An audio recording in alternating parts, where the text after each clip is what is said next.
Buen día, hoy vamos a continuar con lo que son los sensores resistivos y vamos a basarnos ahorita nada más en los que son basados en resistencia variable, que el más sencillo pues sería el potenciómetro, por el cual debimos haber comenzado.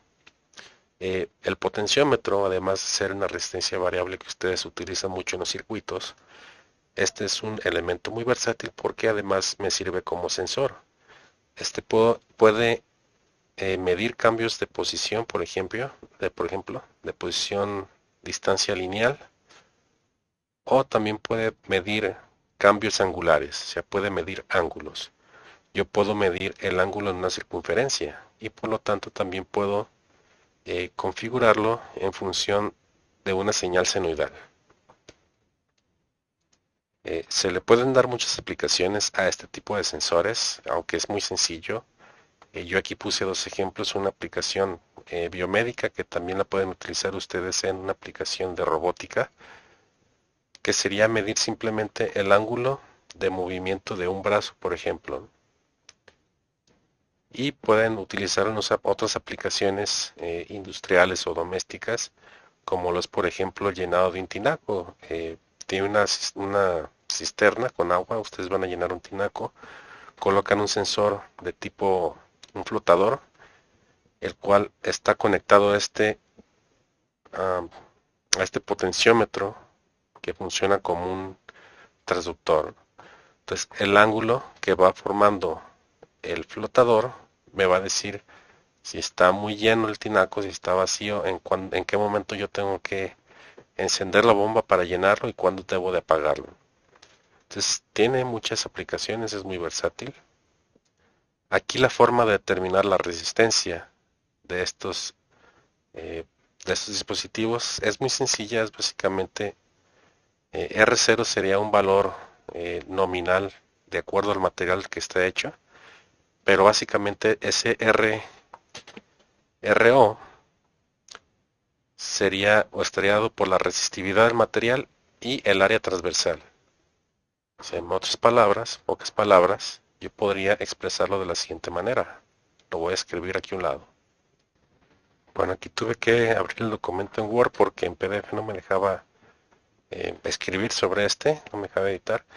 Pero básicamente está en función de la resistividad del material por la que está hecho el potenciómetro y el área transversal. Y X sería el desplazamiento que nosotros pretendemos medir con este potenciómetro. Eh, los potenciómetros, a pesar de que son muy versátiles, tienen sus desventajas.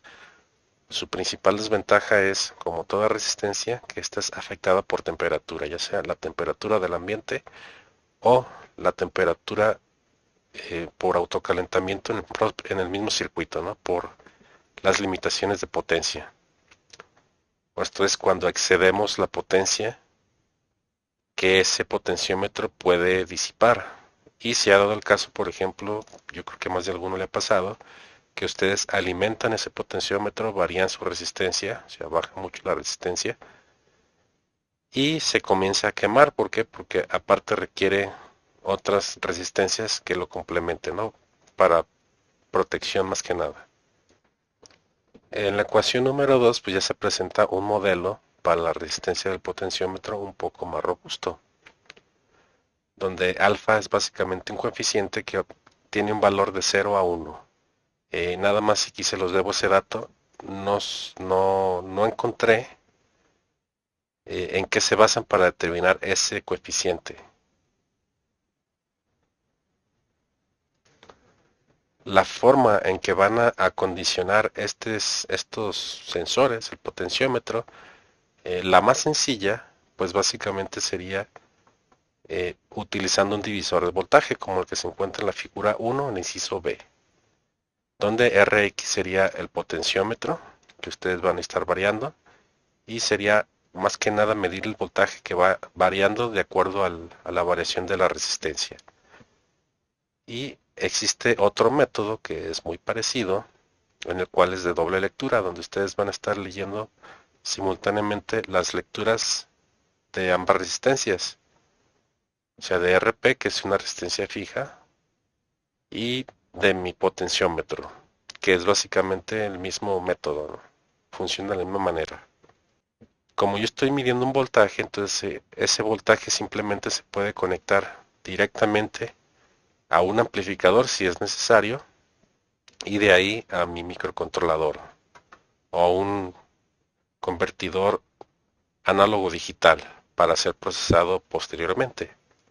La forma en que se determinan los voltajes y las resistencias pues es la misma que utilizando el divisor de voltaje. Si ustedes buscan la fórmula del divisor de voltaje en cualquier página, incluso Wikipedia, se van a topar exactamente con las mismas fórmulas que yo tengo aquí. Eh, bueno, aquí para obtenerla más a la mano, pues déjenme ver si la puedo.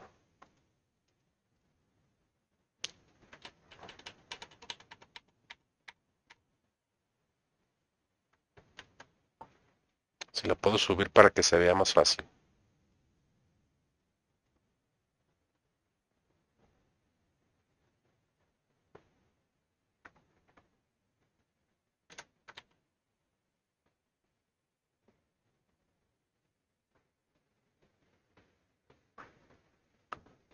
Bueno, en este caso, por ejemplo, para determinar el voltaje en mi potenciómetro, en Vx, eh, sería el voltaje total de mi circuito multiplicado por la resistencia que a mí me interesa, en este caso sería del potenciómetro, y dividirlo entre la suma de ambas resistencias.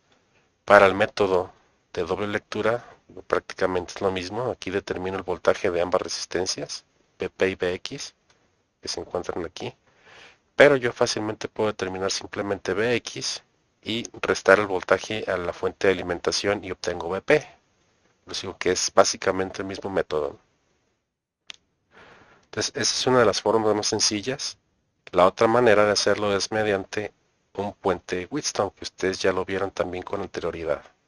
Entonces es lo mismo que usaron para la galga extensiométrica o se utilizó.